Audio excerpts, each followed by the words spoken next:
आणि जमलेल्या माझ्या तमाम देशभक्त बांधवांनो, भगिनींनो आणि मातांनो, कोकणामध्ये प्रचार करण्याची गरज आहे काय? मग थांबू इकडेच. मी मुद्दामहून आलो कारण मला कल्पना आहे कोकणामध्ये मला प्रचाराची. कोकण हे शिवसेनेचं आणि आम्हा ठाकरे कुटुंबियांचं हृदय आहे. आणि भास्करराव आहेत, राजन आहे, वैभव आहे, तुम्ही सगळेजण आहात. मला अभिमान आहे तुमचा. शिवसेना फोडण्याचा प्रयत्न झाला तरी सुद्धा तुम्ही जागच्या जागी उभे आहात. आणि हा डाव कसा आहे बघा. एक तर शिवसेना फोडली, शिवसेना चोरली, गद्दाराकडे धनुष्यबाण दिलं, गद्दाराची पूर्ण तंगडतोड केली, जागा कापल्या, उमेदवार बदलले, आणि इतक्या वर्षानुवर्ष तुम्ही जीवापाड जपलेला धनुष्यबाण तर चोरलाच, पण आता कोकणावरनं तो सुद्धा गायब करून टाकला. म्हणजेच काय की त्या लाचारांना कळलंच नाही, खोक्यात जे बसले त्यांना कळलंच नाही की हे जे गद्दारांचे मालक बसलेत दिल्लीत दोन, ते शिवसेनेबरोबरचं कोकणचं नातं तोडायला निघालेत. त्यांना माहीत नाही अजून कोकणामध्ये जांबा दगड आहे, आणि असं म्हणतात की जांबा दगड हा कोण एकेकाळी लावारस होता, बरोबर ना?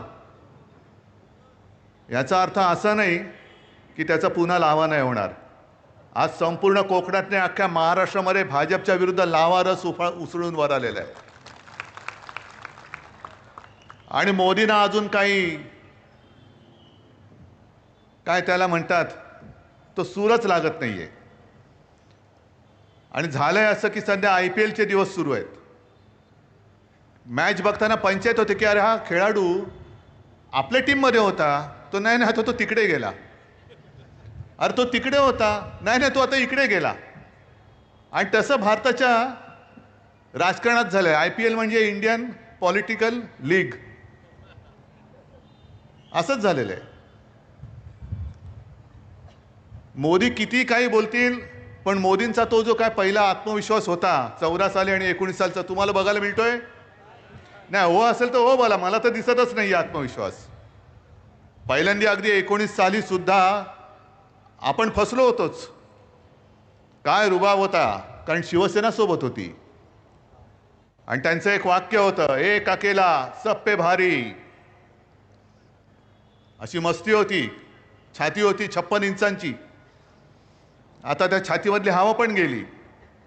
आणि एक अकेला सब पे भारी, आजूबाजूला सब भ्रष्टाचारी. काही गत आले म्हणजे अटलजींचा आत्मा रडत असेल वरून. ते जे बोलले होते की अशी जर का सत्ता मला मिळत असेल तर मी ती चिमटीत सुद्धा पकडणार नाही. आता अटलजींचा आत्मा ढसाढसा रडत असेल की काय कोणाच्या नाकर्त्याच्या हातामध्ये भाजपा गेला आणि होता नव्हता भाजपाने खतम करून टाकला, संपवून टाकला. अरे शिवसेना अख्खी तुमच्या सोबत होती तेव्हा मोदीजी आणि शहाजी जी खरं लावण्याची गरज नाही. तुम्हाला महाराष्ट्रामध्ये किती वेळा यावं लागत होतं, किती सभा तुम्ही घेतल्या होतात, कारण अख्खी शिवसेना तुमच्या सोबत होती. का तुम्हाला औरसा आठवली मला कळत नाही, पण विनाशकाले विपरीत बुद्धी. विनाशच होणार असेल तर विपरीत बुद्धी होणारच. आणि म्हणूनच कदाचित हा एक नियतीचा संकेत किंवा देवाचे आशीर्वाद आहेत की त्यांनी शिवसेनेला त्यांच्यापासून बाजूला केली, की त्यांचा विनाश होतोय, तुम्ही नका राहू त्यांच्यासोबत, जाऊ दे त्यांना, बुडतायत बुडू द्या. अबकी बार भाजपा तडीपार करून टाका. आणि काजूवरती, आंब्यावरती, कांद्यावरती जी निर्यात बंदी केलेली आहे ना, पहिली यांच्यावरची निर्यात बंदी उठवा, पहिला भाजपला निर्यात करून टाका. जाऊ दे साता समुद्रापलीकडे निर्यात तडीपार. पण मला यांचा सगळ्यांचा खरंच अभिमान वाटतो. हे ठीक आहे की त्यांनी संपूर्ण यंत्रणा वापरून शिवसेना चोरली, धनुष्यबाण चोरलं, पण विनायकरावजी, मला तुमचा अभिमान आहे. भास्करराव, वैभव, राजन सगळे म्हणून इकडे बसलेत, मला तुमचा अभिमान आहे. कारण समोर जो उभा आहे त्याला रोज टोप घालताना विचार करावा लागतं. डोकं खाजवायला मिळतं तेव्हा, टोप घातल्यावरती मिळत नाही. तेव्हा खाजवून विचारतो, अरे आज कोणत्या पक्षात होत आपण? हा बघा, तुम्ही विचार करा त्यांना, कारण आठवतच नाही काल कोणत्या पक्षात होतो, आज कोणत्या पक्षात आहे. इतके वर्ष स्वतः सकट स्वतःची पिलावळ, ही जिकडे सत्ता असते, जिथे सत्ता तिकडे तुम्ही झुकता. सगळी मंत्रीपदं घेतली, आमदारक्या खासदारक्या सगळ्या घेतल्या, पण माझ्या कोकणासाठी काय केले? एक तरी लघु किंवा सूक्ष्म तुमच्या साईजप्रमाणे प्रकल्प कोकणात आणलात का तुम्ही? कारण भाजपा हुशार आहे, त्यांनी त्यांच्या कुवतीप्रमाणेच दिलं, लघु आणि सूक्ष्म. आता निवडणुकीनंतर मायक्रोस्कोप आणावं लागेल की अतिसूक्ष्म, म्हणजे करोनाचा जीवाणू दिसेल पण हे नाही दिसणार, एवढे सूक्ष्म होतील हे. पण मस्ती किती आहे? आज तुम्ही गद्दारांना आमच्या अंगावर सोडून शिवसेना संपवायला निघालात. अहो, अनेक वर्षानुवर्ष हे सगळे माझे जीवाला जीव देणारे शिवसैनिक जे बाळासाहेबांनी जोडून दिलेले आहेत, आणि मी मागे पण म्हटलं की माझी वडिलोपार्जित कमाई आहे, आहेच माझी वडिलोपार्जित कमाई, अभिमान आहे मला याचा, हे माझं वैभव आहे. आणि मोदीजी, तुम्ही जे म्हणतायत घराणेशाही घराणेशाही, आमची घराणेशाही आहे ते लोकांना मंजूर आहे की नाही रे? पण तुम्हाला शिवसेनेची घराणेशाही चालत नाही. शिवसेना प्रमुखांचा फोटो लावता, नालायक माणसं सगळी, अंगामध्ये कर्तृत्व नाहीये. तुम्ही माझी शिवसेना चोरताय, माझा धनुष्यबाण चोरताय, माझे वडील चोरताय, कर्तृत्व शून्य माणसं आहेत. तुम्हाला शिवसेनेची घराणेशाही नको आहे, हिंदू हृदय सम्राटांची घराणेशाही नको आहे, पण तुम्हाला गद्दारांची, गुंडांची घराणेशाही चालते. हे दुःख हे आम्हाला नसलं, तुम्हाला नसलं तरी अटलजींना वाटत असेल. कोणाची घराणेशाही तुम्ही पोचताय आणि काय भाषणं करतायत? आणि हा कोकण हा सुसंस्कृत आहे. ज्या पद्धतीने काल परवाकडे फडणवीस येऊन गेले, यांना मत म्हणजे त्यांना मत, म्हणजे दोघं झालं. तर कोकणामध्ये जर शिवसेना तेव्हा उभी राहिली नसती, विनायक राऊत, वैभव, भास्करराव वगैरे सगळे जे आहेत हे तुमच्यासोबत उभे राहिले नसते, आज कोकणामध्ये काय चाललं असतं? गुंडागर्दी, गुंडराज चालू झालं असतं, गुंडाराज झालं असतं ना. मग तुम्हाला परत गुंडाराज पाहिजे कोकणमध्ये? उघड उघड सांगतायत की यांना मत म्हणजे त्यांना मत, आणि भाजपचे इथले लोक काही करू शकणार नाहीत. जे कल्याणमध्ये घडलं, कल्याणमध्ये भारतीय जनता पक्षाचा एक आमदार गणपत गायकवाड, अनेकदा त्यांनी त्यांच्या वरिष्ठांकडे तक्रार केली की हे बघा काय चालले, हे बघा काय चालले. कोणी ऐकायला तयार नाही. शेवटी एवढा उद्विग्न झाला, त्याच्या मुलाला पोलीस स्टेशनमध्ये जेव्हा यांच्या मिंद्यांच्या गुंडांनी धक्काबुक्की केली तरी पोलीस काय करायला तयार नाहीत, म्हणून बाप म्हणून त्यांनी गोळ्यात घातल्या त्याला. मी काय समर्थन नाही करत. आणि त्यांनी म्हटलेलं आहे की जोपर्यंत या मिंद्याच्या हातामध्ये सत्ता राहील तोपर्यंत या महाराष्ट्रामध्ये गुंडांचं राज्य राहील. आज जुलूम जबरदस्तीने ते कारभार करू इच्छित आहेत. मी विसरलो नाही अजून. बारसूमध्ये मी जेव्हा आलो होतो, माझ्या माता भगिनींना कशा पद्धतीने मारहाण केली होती. जर शिवसेनामध्ये पडली नसती तर आज बारसूचा विषय हा लोकांनी संपवला असता की नसता हे तुम्ही सांगा. फौज आणून उभी केली असती, आणि कदाचित, मी असं म्हणत नाही की त्यांचं सरकार येणार तर नाहीच, पण त्यांचं स्वप्न हेच असेल की आपलं सरकार आल्यानंतर बघू ना, बारसू काय, जैतापूर काय, फौजा आणून उभ्या करू आणि कोणाला मारायचंय. मागे जैतापूरमध्ये गोळ्या घातलेल्याच आहेत, गोळीबार झालाच होता. मग त्याच पद्धतीने यांना जर कोकण स्वतःच्या विळख्यात घ्यायचं असेल तर बारसूची रिफायनरी ही तुमचा विरोध डावलून सुद्धा ते उभं करू शकतील. आणि मी तुम्हाला वचन देतोय, आपलं इंडिया आघाडीचं सरकार येणार म्हणजे येणार, आणणार म्हणजे आणणारच. आणि मग बारसू असेल, जैतापूर असेल, कोणताही विनाशकारी प्रकल्प मी कोकणात येऊ देणार नाही. नुसता जमिनीवरनं नाही तर तिथल्या सरकारच्या कागदावरून सुद्धा तो मी पिसून टाकेन, माझं तुम्हाला वचन देतोय मी तुम्हाला. आणि मग भाजपच्या अंधभक्तांना मला विचारायचंय की तुम्ही प्रचार कोणाचा करताय? विनाशाचा प्रचार करताय का? शिवसेनेला मत का द्यायचं नाही? आणि गद्दाराला मत का द्यायचं? आम्ही विकासाच्या गोष्टी करतो, तुम्ही विनाशाच्या गोष्टी करता आहात. जसं ते म्हणतात की यांना मत म्हणजे त्यांना, मोदींना मत, तसं मी सांगतोय की त्यांना मत म्हणजे विनाशाला मत. मग एका बाजूला विनाश आहे आणि दुसऱ्या बाजूला विघ्नहर्ता विनायक आहे. तुम्हाला काय निवडायचं तुम्ही निवडा. हे किती काळ सहन करणार? काजूवरती निर्यात बंदी, आंब्यावरती ही बंदी, त्याच्यावरती ती बंदी. आणि यांचा जो महाराष्ट्राबद्दलचा जो आकस आहे, हा आकस आता एवढ्या टोकाला पोचलेला आहे की तुम्ही जे गाणं ऐकलं ना मग अशी मशाल गीत, आहे तिकडे मोठ्या प्रमाणावरती मुस्लिम बांधव आले. तुम्हाला काय खटकतंय काय रे त्याच्यात? मी मुस्लिम बांधवांना आणि माता भगिनींना विचारतो, तुम्हाला काय खटकते त्या गाण्यात? आहे आमचं जय भवानी जय शिवाजी आहे, काय खटकते तुम्हाला? जय भवानी जय शिवाजी कोणी नेतं? कारण दोन्ही आपली दैवत आहेत. जसं मोदीजी प्रत्येक सभेत जात आहेत, शहा जात आहेत आणि जय श्रीराम बोलतायत. अरे आम्ही पण जय श्रीराम बोलतो ना. आम्ही काय असे काय हे नाही होत, रामाचे काय विरोधक नाही होत. आम्ही जय श्रीराम म्हणतो, आम्ही बजरंगबली की जय म्हणतो. पण आमच्या महाराष्ट्राच्या नसा नसामध्ये जे जय भवानी आणि जय शिवाजी आहे, ते तुम्ही उपरे दोघं जण येऊन आमच्या महाराष्ट्राच्या रगारगातलं जय शिवाजी आणि जय भवानीचं प्रेम तुम्ही काढू शकताय, काढू इच्छित आहे? तुमचा महाराष्ट्राबद्दलचा आकस, तुमचा उद्धव ठाकरेबद्दलचा संताप, ठीक आहे, मैदानात उतरा. उद्धव ठाकरेला संपवायचं ना. उद्धव ठाकरे मैदानात उतरलाय, तुम्ही मैदानात या आणि लढून दाखवा उद्धव ठाकरेशी. होऊन जाऊ दे समोर समोर. पण सोबत तुमचे सगळे जे घरगडी आहेत, ईडी, इन्कम टॅक्स, सीबीआय, ते उद्या आमच्याकडे असणार आहेत, आमच्या अंडर असणार आहेत. आज तुम्ही ज्या पद्धतीने त्यांचा दुरुपयोग करतात, त्या अधिकाऱ्यांना सुद्धा सांगतोय, उद्या आमच्याकडे आल्यानंतर तुमच्या नांग्या ठेचल्याशिवाय आम्ही राहणार नाही. ज्या पद्धतीने तुम्ही राजन साळवीच्या घरात घुसलात, उद्या आमचं सरकार आल्यानंतर तुमच्या घरात घुसल्याशिवाय राहणार नाही. राजनच्या घरामध्ये घुसलात. मी मागच्या सभेत सुद्धा बोललो होतो, सगळ्याची किंमत किती, ह्याची किंमत किती, टेबलची किंमत किती, खुर्चीची किती, शिवाजी महाराजांच्या पुतळ्याची किंमत कोण ठरवणार? मोदींचा घरगडी. अहो, ज्यांना महाराजांची किंमत नाही कळत, तो आमच्या देशावरती राज्य करतो, हे आमचं दुर्दैव आहे.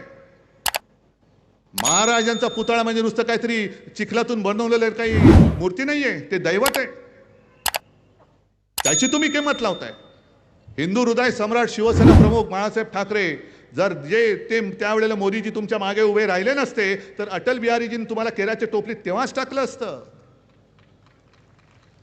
त्यांच्या खुर्चीची किंमत.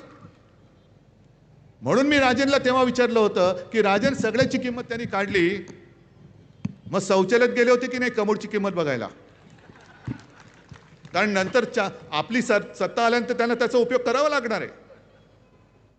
वेडवाकडं कसंही तुम्ही वागता आहात, काय वाटेल ते करता आहात. आणि तो जो काय त्यांचा नारा होता 400 पार, आता गप्प बसले. कारण काहीच चालत नाहीये. 400 पार कशासाठी? तर आपली घटना बदलण्यासाठी. आणि मी नाही बोलत, त्यांचेच माजी मंत्री, त्यांचेच उमेदवार, त्यांचेच खासदार बोलताना त्यासुद्धा क्लिप आलेल्या आहेत. मग घटना बदलण्याची अवदसा तुम्हाला का आठवली? म्हणजेच काय की महाराष्ट्राबद्दलचा जो आकस आहे, एकतर महाराष्ट्रामधले महाराष्ट्राच्या हक्काचे उद्योग धंदे तुम्ही गुजरातला घेऊन जात आहात.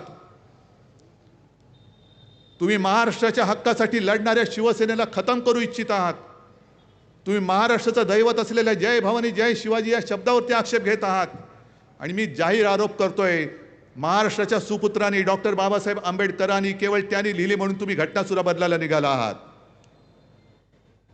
डॉक्टर बाबासाहेब आंबेडकर हे महाराष्ट्राने देशाला दिलेलं दैवत आहे आणि त्यांनी घटना लिहिली. अरे त्यांची बुद्धिमत्ताच तशी होती. म्हणून इतके 75 वर्ष होऊन सुद्धा त्याच घटनेच्या आधारावरती आणि याच्यानंतर सुद्धा हजारो वर्ष आपला भारत देश, हिंदुस्थान हा त्या घटनेच्या आधारावरती चालणार आहे. पण इथे सुद्धा तुमचा महाराष्ट्राबद्दलचा आकस दिसतोय. माणसं, अरे तुमच्या भूमीमध्ये गुजरातमध्ये औरंगजेब जन्माला आला, त्याला आम्ही काय करू? आमच्या भूमीमध्ये छत्रपती शिवाजी महाराज आणि बाबासाहेब आंबेडकरांसारखी, त्याला आम्ही काय करू शकतो? तुम्हाला त्यांची पूजा करता येत नसेल तर तुम्ही तुमच्या मातीत जो जन्माला आला त्याची पूजा तुम्ही करा ना. पण जे काय जुमले त्यांनी दिले होते 14 साली, 19 साली, आता 24 साली 15 लाख रुपये देणार होते. आलेत कोणाच्या खात्यात? आले असतील तर हात वर करा, मला आनंद होईल. जर कोणाच्या खात्यामध्ये मोदी सरकारकडनं 15 लाख रुपये आले असतील तर हात वर करून सांगा, मी आत्ताच्या आत्ता माझा प्रचार इथल्या इथे थांबवायला तयार आहे. मग त्यांनी 14 साली काय सांगितलं होतं की प्रत्येकाच्या खात्यात 15 लाख रुपये येतील. कोणाच्या खात्यात हजारो कोटी आले? भाजपच्या खात्यात आले. निवडणूक रोख्यांच्या माध्यमातून हजारो कोटी, 8-10 हजार कोटी हे त्यांनी 2 ते 2.5 वर्षात कमावले. म्हणजे एक गोष्ट ते बरोबर बोलले की जे काँग्रेसला 60 वर्षात जमलं नाही ते आम्ही करून दाखवलं. बरोबर आहे, काँग्रेसला एवढे पैसे कमवताच आले नाही. मोदीजी तुम्ही 2.5 वर्षात कमवले 8 ते 10 हजार कोटी. बरं, गंमत बघा अशी आहे, अर्थमंत्री कोण होत्या? निर्मला सीतारामन. आणि तुम्हाला माहिती असेल किंवा नसेल, जोपर्यंत कोर्टाचा निकाल येत नव्हता, कोर्टाचा निकाल येईपर्यंत त्यांनी पुढचे 10,000 कोटी रुपयांचे रोखे हे छापून तयार ठेवले होते आणखीन लुटायला. मी सर्वोच्च न्यायालयाला खास धन्यवाद देतोय की तुम्ही अगदी योग्य वेळी यांची हंडी फोडलीत. कारण 8 ते 10 हजार कोटी यांनी आम्हाला न सांगता असेच लुटले होते, आम्हाला माहितीच नव्हतं. आणखीन 10,000 कोटी हे लुबाडणार होते. आणि या सीतारामन बाई बोलल्या आहेत की आमचं सरकार आल्यानंतर आम्ही पुन्हा निवडणूक रोख्यांची योजना आणणार, म्हणजे पुन्हा तुम्हाला लुटणार, तुम्हाला तुमची लूट चालेल, परवडेल. बरं, गंमत मी एवढ्यासाठी म्हटलं की ज्या सीतारामन बाई बोलले की हे आम्ही पुन्हा ही रोखे आणणार, रोख्यांची योजना आणणार, त्यांचेच पती परकला प्रभाकर त्यांनी तर त्यांच्यावरती जो मोठा आघात केलेला आहे, त्यांनी सांगितलं की हा जगातला सगळ्यात मोठा घोटाळा आहे आणि त्याचं नाव त्यांनी मोदी गेट असं दिलेलं आहे. मोदी गेट. मोदींवरती थेट आरोप त्यांनी केलेला आहे. आम्हाला संपवायला निघालात ना? का? आम्ही तुमची पालखी वाहत नाही म्हणून तुम्ही आम्हाला संपवायला निघालात? मग तुमच्याच मंत्रिमंडळातल्या ज्या मंत्रीबाई होत्या त्यांचे यजमान तुमच्या तोंडावरती बोलताय की तुम्ही घोटाळा केलाय, तुम्ही घोटाळेबाज आहात. का त्यानं उत्तर देत नाही? आम्ही आरोप करतोय, आरोप नाही करत, आम्ही सत्य लोकांसमोर आणतोय. आजच मी येताना वाचलं की डाळी कडाडलेल्या आहेत, डाळीचे भाव वाढलेले आहेत. जर आपण विचारलं मोदीजी डाळीचे भाव वाढले, वो तो नेहरूजी ने बढ़ाया. नेहरू जाऊन किती वर्ष झाली? बरं, नेहरू किती वर्ष पंतप्रधान होते? 16 वर्ष. भाजपा किती वर्ष आहे? अटल बिहारी वाजपेयी होते, त्यांची काळा सगळी वर्ष, यांची 10 वर्ष. म्हणजे 16 पेक्षा जास्त वर्ष हे भाजपाचं सरकार तिकडे आहे. मग नेहरूनी 16 वर्षात काय केलं असेल ते पुसून टाकून तुम्ही 16 वर्ष काय केलं, तुम्ही 10 वर्ष काय केलं हे तुम्ही का नाही सांगत? म्हणजे सांगायचं काय की 60 वर्षात काही नाही केलं. बरं, नसेल काही केलं, मग त्यांना जर का विचारलं पुढे काय ना, आत्ता सुरुवात झाले. 10 वर्ष आम्ही नुसतं काय आमचं हे करत होतो, आता पुढे बघा 2047 साली तुम्हाला काय देतोय. 2047 साल कोण बघणार आहे? आता जे प्रचार करतात त्यांचे सगळे ते तरी बघणार आहेत 2047? आणि तुम्हाला काय वाटतं ही जनता सगळी काय दूधखोडी आहे, बुडी आहे? 14 साली सांगितलं होतं की 19 पर्यंत मी करेन. अहो, कशाला नोटबंदी केली होती तुमच्या लक्षात तरी आहे? आता नोटबंदी केल्यानंतर रडून काय बोलले होते? मुझे सिर्फ कितने दिन दो, 100 दिन दो. त्या तारखेपासून तुम्ही 1 एप्रिल पर्यंत जर का दिवस मोजले तर जवळपास 2700 पेक्षा जास्त दिवस झाले. मोदीजी, नोटबंदी नंतर तुम्ही जे काय करणार होतात, अगर मैंने कुछ किया नहीं तो आप जो बोलेंगे, जहां बोलेंगे, जो सजा देंगे मुझे मंजूर है. आता संपूर्ण जनता तुम्हाला हीच सजा देणार आहे की आपकी बार तडीपार. आता जा तुम्ही. आणि म्हणून सगळीकडे ते फिरतायत, बाकी काहीच केलं नाही. राम मंदिर केलं, जिथे जात आहेत तिकडे राम राम राम राम करतायत. मला विचारलं काही पत्रकारांनी की तुमच्यावरती जय भवानी बोलायला बंदी घातली, पण ते तर म्हणतात की रामाचा प्रचार करतायत. म्हटलं ते प्रचार नाही करत. मराठीमध्ये एक ते मागे पिक्चर आलं होतं, त्याच्यामधलं एक गाणं आहे, आम्ही जातो आमच्या गावा आमचा राम राम घ्यावा. असं सगळीकडे फिरतायत, राम राम राम राम, चाललो बरं राम राम. असं मोदी आणि शहा फिरतायत म्हणून तर महाराष्ट्रात एवढ्या वेळा येत आहेत. मुंबई गोव्याचा जो रस्ता झाला का पूर्ण? कधी होणार? 3000 सालापर्यंत तुम्हाला देतो बघा, तोपर्यंत तुम्ही मला मत द्या. 3000 साली असं काही गुळगुळीत करेन की तुम्ही नुसतं मुंबईत नुसतं उभे राहिलं तरी ऑटोमॅटिक सरकून कोकणात याल आणि कोकणात थेट चंद्रावती पूल बांधून देतो तुम्हाला. पण ते 3025 साली. आणि इकडेच आपण फसतो. आता अशी ते जे काय आगडबंब वचनं आणि आश्वासनं देत आहेत, जसं मी तुम्हाला सांगितलं मी चंद्रावती पूल बांधून देतो. चला मला सगळ्यांना विचारायचं आहे, कोणाची तयारी चंद्रावती पूल बांधून द्यायची? काँग्रेस राष्ट्रवादीची पण लोक आहेत. देत आहे का? हां, मी देतो. मग तुम्ही विचार काय करता? अरे माहिती आहे हा पूल होणार नाहीये, ही लोक पण नाही बोलतायत, पण मग मत देऊन बघायला काय हरकत आहे? केला तर हे असंच चाललंय. 14 साली सुद्धा ते रुपये तुम्हाला देतो. प्रत्येकाच्या हर घर नल से जल. नळ तरी आले का? अनेक ठिकाणी आज महाराष्ट्रामध्ये पाण्याचं दुर्भिक्ष आहे. काही ठिकाणी जसं शिवसेना प्रमुख सांगायचे की एक उमेदवार प्रचाराच्या सभेत बोलला की मला निवडून द्या, मी घराघरात नळ देईन. लोक खुश झाले, कारण सगळ्या माता भगिनी लांब जायच्या घागरी घेऊन आणि पाणी भरून यायच्या. घराघरात नळ येणार असेल तर का नाही द्यायचं? दिलं लोकांनी. समोरच्याचं डिपॉझिट जप्त करून त्याला निवडून दिलं. 1 महिना झाला, 2 महिने झाले, लोक चुळबुळ करायला लागली. अरे आता गेलं पाहिजे, विचारलं पाहिजे. मग ते गेले त्याच्या घरी. अरे काय म्हणताय गाववाल्यानो, कशासाठी आलात? नाही तुम्ही ते निवडणुकीत बोलला होतात बघा. काय बोललो होतो? नाही घराघरात नळ. हा मग? नाही तो नळ पाहिजे. अच्छा नळ पाहिजे. मग त्याने हाक मारली, जा रे राजू, म्हणजे आपले राजू महाडिक कुठे गेले? जा बॉक्स, जा जरा घेऊन ये. मग राजू महाडिक घेऊन आले बॉक्स. मग हे बुवा बसले होते तिकडे, घ्या प्रत्येकाच्या हातात एक एक तोटी दिली नळाची. चलो हे काय, मी काय बोललो होतो? घराघरात नळ. मी पाणी नव्हतं बोललो, नळ बोललो होतो. घ्या नळ घ्या आणि बसा फिरव्यात चाव्या. हे असे सगळे थापा मारणारी लोक. आणि ही नुसती थापाड्यांची फौज नाहीये, ही गद्दारांची फौज नाहीये, ही दहशतवाद्यांची टोळी आहे. जे ईडी, इन्कम टॅक्स, सीबीआयच्या माध्यमातून यांचा दहशतवाद सगळीकडे चाललेला आहे. अगदी जीएसटीच्या वेळेला सुद्धा टॅक्स टेररिझम, कर दहशतवाद. म्हणजे मेहनत करतायत त्यांना असं काही पिळायचं की जरा कुठे काही चूक झाली सरळ उचलायचं आणि तुरुंगात टाकून द्यायचं. हे इंडिया आघाडीचं सरकार आल्यानंतर आम्ही जीएसटी मध्ये सुद्धा बदल करणार, करून दाखवणार. आणि विनायकजी तुम्ही जे बोललात ना, तुम्हाला मुंबई, नवी मुंबईमध्ये कशासाठी काय, काजूसाठी पाहिजे, आंब्यासाठी पाहिजे. दुर्दैव आपलं की मी मुख्यमंत्री असताना एक करोनाचं संकट आलं, त्याच्यामध्ये 2 वादळं आली. संपूर्णपणे मी त्याच्यामध्ये अडकून राहिलो. पण त्याच्यात अडकलो नसतो तर आज तुमच्या या मागण्या राहिल्या नसत्या. ते स्वप्न सत्यामध्ये मी तुम्हाला आणून दाखवलं असतं. आणि तुम्हाला सगळ्यांना माहिती आहे, जे मी बोलतो ते मी करून दाखवतो.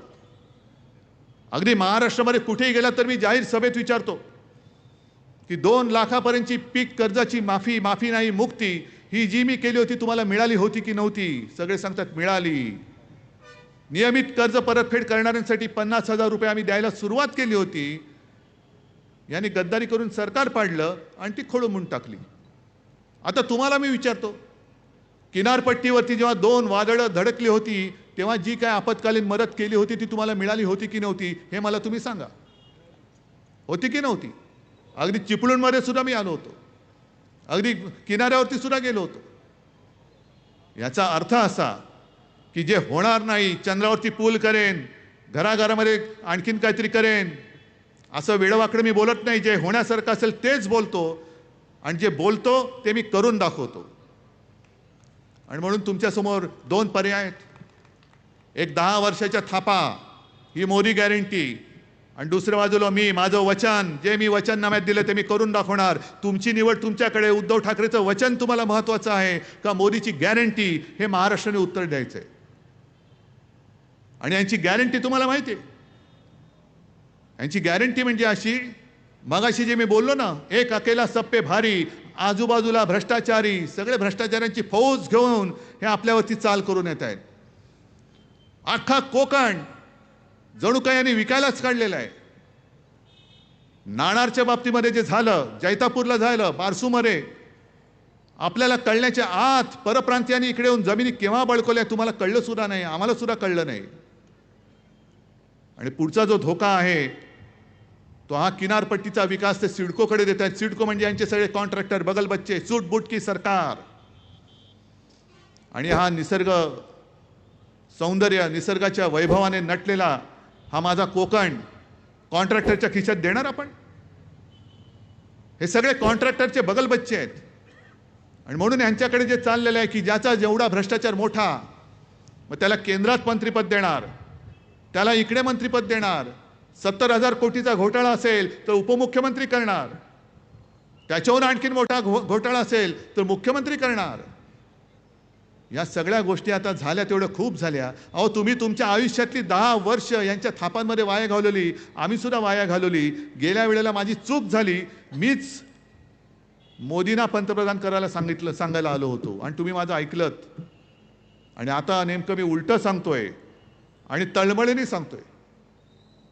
एका गोष्टीबद्दल मला समाधान आहे की कोरोना काळामध्ये संपूर्ण देशात नंबर 1चा मुख्यमंत्री म्हणून माझं नाव आलं होतं.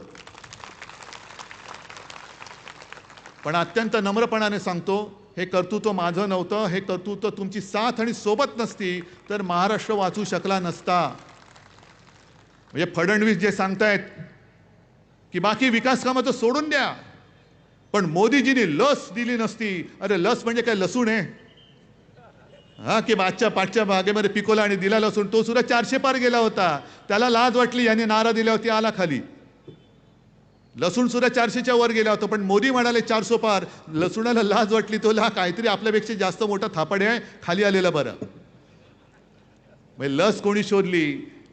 एका गोष्टीचा अभिमान मला नक्की आहे की महाराष्ट्रातल्या कंपनीने लस शोधली होती पुण्याला, आणि ती लस तुम्ही दिली. पण लसीकरण करण्यासाठी जी यंत्रणा होती ती माझ्या महाराष्ट्राची होती, ती माझ्या महाराष्ट्राची होती. आणि या माझ्या माता भगिनी आणि बांधवांनी मी जे जे सांगितलं ते ते तुम्ही ऐकलत. मी तुम्हाला सांगितलं घराबाहेर पडू नका, तुम्ही कोणी पडला नाहीत. दुकानं बंद ठेवा, तुम्ही दुकानं बंद ठेवली. बाहेर जाताना मास्क लावा, तुम्ही मास्क घातले. आणि म्हणून तुम्ही मला जे काही कुटुंब प्रमुख मानता त्या नात्याने मी तुम्हाला सांगतोय, तळमळीने सांगतोय की या वेळेला जसं कोरोनाचं संकट तेव्हा होतं आणि मी सांगत होतो की कोरोना आहे, त्या कोरोनापासून 2 हात लांब राहा, तसा त्याहीपेक्षा मोठा भयानक धोका हा भाजपाच्या हुकुमशाहीचा आहे. या हुकुमशाहीपासून 2 हात लांब राहा, 2 हात लांब ठेवा. त्यांना म्हणा आता बस झालं तुमचं, तुमची 10 वर्ष तुम्ही बघितली, आता तुम्ही आमचं संविधान बदलायला निघालात. आणि इकडे मुस्लिम बांधव मोठ्या प्रमाणावरती आलेत. काही लोकांनी मला सांगितलं की उद्धवजी आता तुम्हीच आमची आशा आहात. म्हटलं कसं रे? त्याला अहो तुम्ही 25 वर्ष यांना साथ सोबत देऊन तुमच्याबरोबर हे असे वागले, आमच्याशी कसे वागतील उद्या निवडून आले तर? म्हणून कोणी घाबरू नका, अजिबात घाबरू नका. जसं विनायक राऊतांनी शपथ घेतली तशी सुद्धा मी शपथ घेऊन मैदानात उतरलेलो आहे. बाकी देश खूप मोठा आहे, पण आपण खास करून छत्रपती शिवाजी महाराजांच्या महाराष्ट्रातले मर्द मावळे आहोत. आणि त्या मर्द मावळ्यांना मर्दपणा काय असतो ते शिकवावं लागत नाही. मर्दपणा त्यांच्या रगारगात, त्यांच्या नसानसात भिनलेला आहे.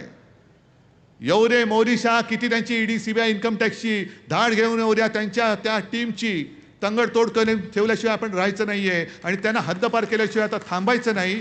म्हणून आता एकच नारा द्यायचा, अबकी बार, अबकी बार कोण? आणि दुसरी गोष्ट, तुम्ही जेव्हा जाल त्या मतदान यंत्रणेमध्ये जे काय आहेत, कारण एवढे नालायक लोक आहेत, आणखीन एक कोणतरी विनायक राऊत शोधून काढलंय, त्यांनी काढलंय ना. पण आपली मशाल काय, आपली निशाणी काय? अजून एकदा नक्की हाती घेणार? मग हाती घ्या मशाल आणि विजय करा विशाल. जय हिंद, जय महाराष्ट्र. गर्जा हिंदुस्तान चॅनलला सबस्क्राईब करा, आणि ताज्या घडामोडी जाणून घेण्यासाठी बेल आयकॉनवर प्रेस करा.